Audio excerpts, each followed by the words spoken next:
You are listening to The Vocal Technologist. Spoken tech for your ears.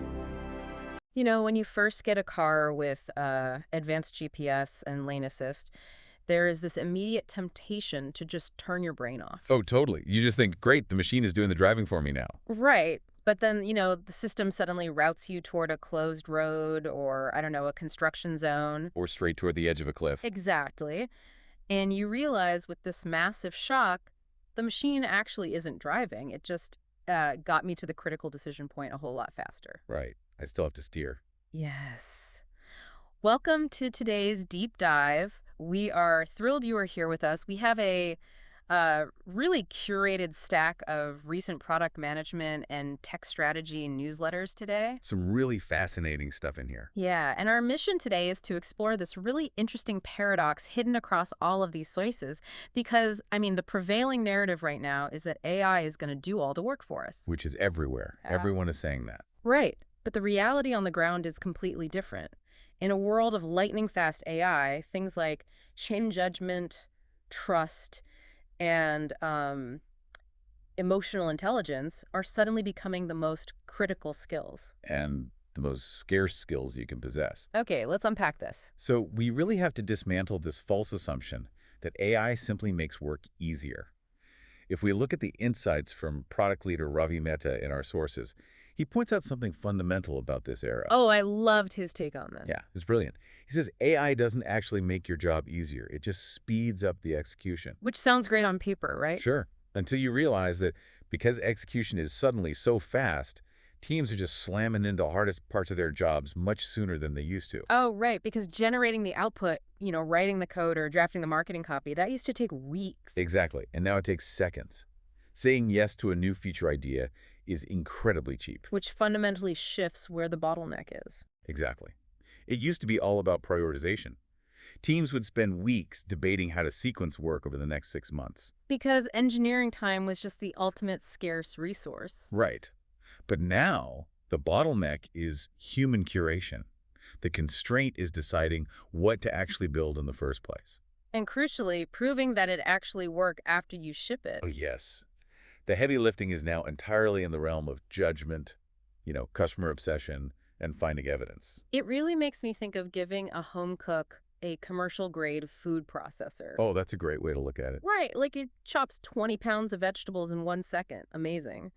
But the machine doesn't rate the recipe. Right. It has no idea what it's making. Exactly. It doesn't know what your guests are allergic to, and it definitely cannot tell you if the soup actually tastes good at the end. You still have to be the chef. Yeah, and there is a great piece in our stack from Casper Young that hits this exact note. He writes how everyone got so excited that they could suddenly code using AI agents. Like it was this magic wand. Exactly.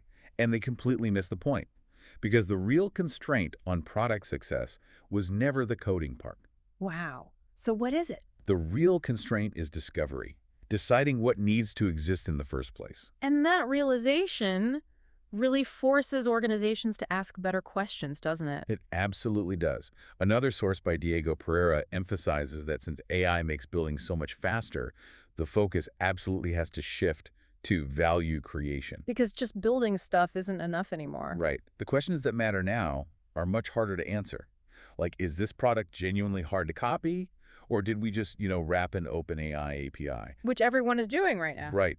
And do customers have a strong, compelling reason to stay with us? How quickly do these rapid-fire ideas actually create a measurable business impact? Because if you aren't digging into those specific areas, you are just chopping vegetables at lightning speed for a soup nobody wants to eat. You're just generating a massive pile of chopped carrots. Exactly, which is why it is so interesting to see how the major enterprise players are adapting to this limitation. The Atlassian webinar in our stack explicitly notes this. Yeah, they have a really interesting approach. They say you can benefit heavily from AI agents without ever giving them control over your product. Like they shouldn't be making the final call. Right, they aren't the chef. Exactly. But what they are incredible for is prototyping. You use the AI to quickly build a mock-up or write a clearer product requirements document. So your human stakeholders can actually react to something concrete. Yes. The AI acts as the catalyst for human reaction rather than being the final decision maker. But that requires a really specific type of environment to actually work. How do you mean? Well, If human judgment and curation are the new bottlenecks, companies have to empower their humans to make those judgments.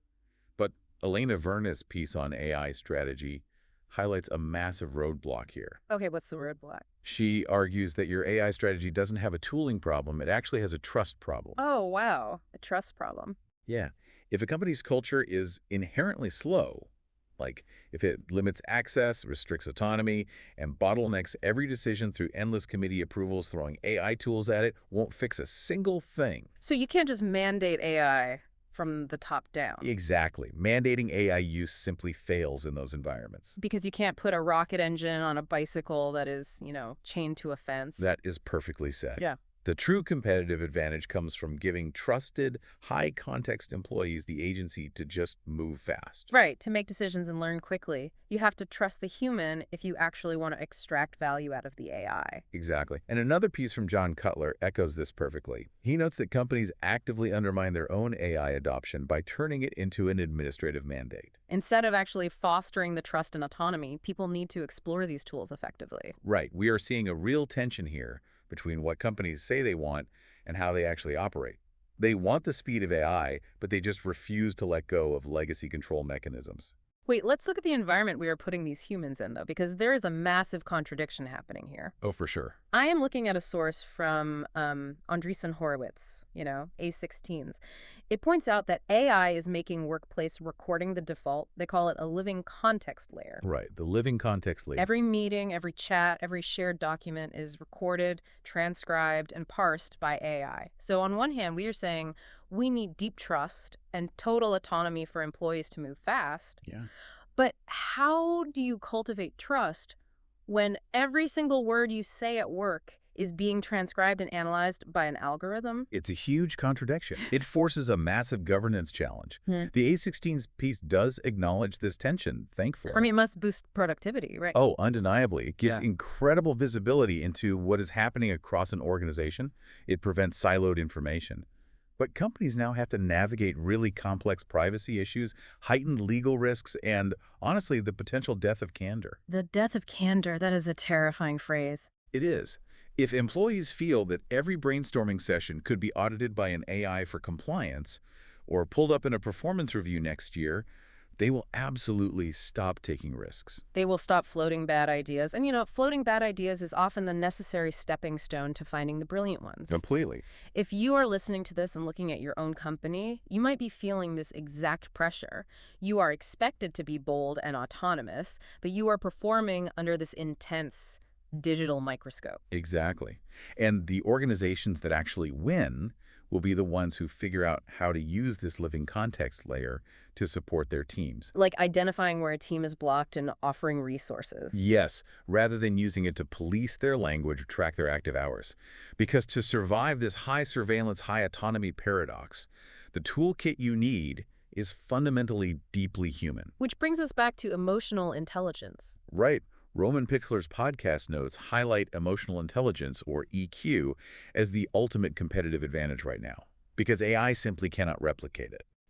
When we talk about EQ in tech, it so often gets dismissed as just like being nice in meetings. Oh, constantly. But Sean Godek wrote a fascinating piece in our stack about the chronic dysfunction we often see between engineering and product teams. Such a common problem. The relationship frequently breaks down due to misaligned incentives, missing shared context, and repeatedly broken trust. And when mistrust sets in, product managers often resort to manipulation. And engineers might exaggerate technical debt or obscure their timelines just to protect themselves. Right, and AI does not know how to read the room when the lead engineer is quietly furious about a technical compromise. No, it has no clue. Yeah. Godek points out that repairing and building trust requires you to be right often and to truly understand the hidden incentives driving your counterparts. You have to manage the political landscape so your engineers do not have to. Exactly. That demands high-level empathy, negotiation, and conflict resolution. Those are the high-leverage skills today. It really makes me think about how we communicate our ideas in this landscape. Because simply having high EQ isn't enough, right? You have to present a compelling vision. You absolutely do. A lot of these sources talk about the necessity of having a point of view. In a sea of infinite AI-generated noise where every competitor can instantly spin up a perfectly written, generic marketing site. Where everyone sound the same now. Exactly. April Dunford's piece argues that you need a distinct point of view to survive. Buyers and stakeholders are overwhelmed. They don't need another list of features. No, they need a definitive perspective on the future to help them navigate all these shifts. And Wesley Cow provides a very actionable framework for this, doesn't she? She does. It's a great framework. Yeah. She says speaking up and sharing your point of view is the core way to add value when you have close context on a specific problem. What are the steps she outlines?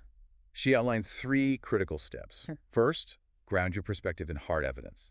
Second, explicitly explain why it matters to the business's bottom line. Okay, that makes sense. And the third, and this is key, calibrate your language to your level of certainty. Oh, that last one is so important. It really is. If you have hard, undeniable data, state it confidently. But if it is an intuitive hunch based on your industry experience, frame it explicitly as a hunch. Exactly. Calibrating your language builds trust, Mm-hmm. whereas presenting a guess as hard fact instantly destroys it. But, building that point of view can be incredibly intimidating for people. Oh, definitely. There is a surprisingly philosophical piece in our tech newsletters looking at the 19th century philosopher William James. This is from the blog Barking Up the Wrong Tree. I loved this inclusion.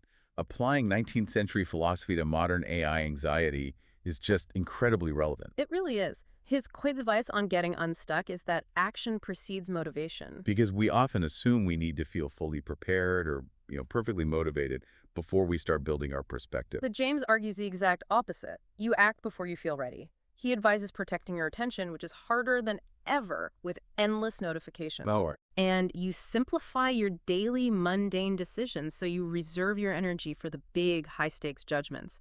Practice small discomforts. and measure yourself by your effort, not just your outcomes. Which is huge. In a tech landscape where AI makes the outcomes highly unpredictable, your effort and your willingness to act are basically the only variables you fully control. Translating that mindset into the tactical reality of our jobs, though, is the next major hurdle. Because having EQ and a philosophical point of view is wonderful for your personal resilience, sure. Right, but we have to apply this to the messy day-to-day reality of actually shipping products, funding these engineering teams, and measuring whether any of this is actually working. Let's dig into the weeds on that, because if I'm a product manager right now, I am under immense pressure from leadership to just ship an AI feature by Q3. Oh, absolutely. And that exact pressure is leading to incredibly costly mistakes. Like what? Well, Ben Stansel's newsletter, Your Agent Will Be Your Undoing, offers a stark warning about business models here. Building standalone AI agents might seem like a really tempting, lucrative move right now. Because everyone wants an AI agent. Right, but it is a deeply fragile strategy. Yeah. The frontier labs, OpenAI, Anthropic, Google, they are moving so fast that they will inevitably fold those standalone functionalities into their broader base-level platform. Oh, wow. So your entire startup's value proposition just gets wiped out by a routine API update on a Tuesday morning. Exactly. The stronger, much more defensible opportunity is building the tools and infrastructure that help these AI agents interact with specific proprietary contexts. And when you do build those integrations, you need a rigorous engineering playbook. They really do. Yeah. O'Reilly published this comprehensive guide on shipping AI features that actually work in production. And honestly, it is a wake-up call for anyone treating this technology as a simple plug-and-play widget. They really unpack the mechanisms of why shipping this is so hard. It goes way beyond just getting a slick result in a demo window. Oh, way beyond. The engineering reality involves intense latency management, for one. Because LLMs are slow. Right. An LLM might take several seconds to generate a complex response, but users will abandon a loading screen after 2 seconds. So you have to design the user experience to mask that processing time. Exactly. It also requires complex fallback hierarchies. Like, what happens when the model inevitably times out or hallucinates? You need a rule-based, traditional software fallback ready to trigger instantly so the user doesn't just see a broken page. Yes. And you can't just launch it and walk away either. The O'Reilly guide highlights model drift as a major issue. Model drift. Yeah, these foundational models are constantly being updated by their providers behind the scenes. So the AI that reliably extracted perfectly formatted JSON data for you on Tuesday might start outputting conversational, unusable text by Thursday. Just because the underlying weights shifted. Exactly. You need a team constantly benchmarking its daily reality against your original prompts. They actually mention a 4-layer quality model. 4 layers. What does that look like? Basically, you aren't just running basic unit tests anymore. You do the basic tests, sure, but then you literally have other LLMs act as judges to evaluate the outputs. Wow, AI judging AI. Right. And then you incorporate human-in-the-loop spot checks, plus you are monitoring live production data simultaneously. That is a lot of overhead. It is. We're used to software doing exactly what we tell it to do, right? Right. But LLMs are non-deterministic. You put the same prompt in twice, you might get two completely different answers. And Rich Mironoff wrote a piece addressing how this completely breaks traditional corporate finance. Oh, it shatters it. Right. If you were a CEO used to predictable milestone-based funding, how do you budget for a product team dealing with non-deterministic technology?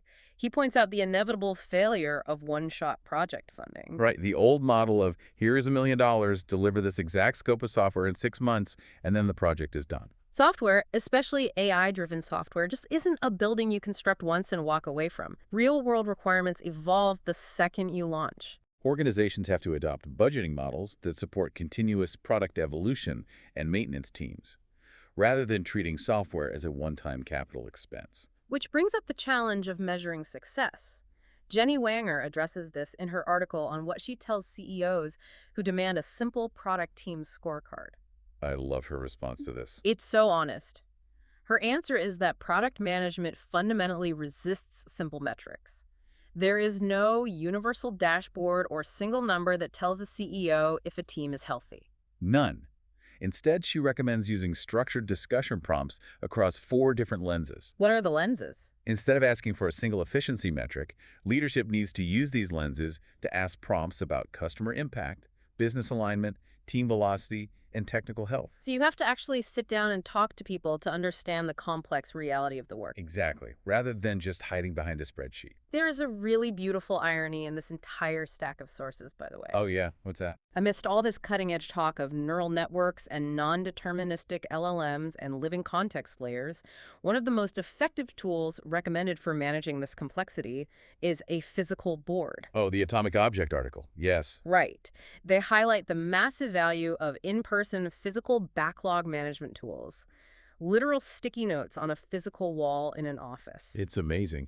They argue that when used alongside your digital tracking tools, physical boards make progress tangible. They force physical human collaboration.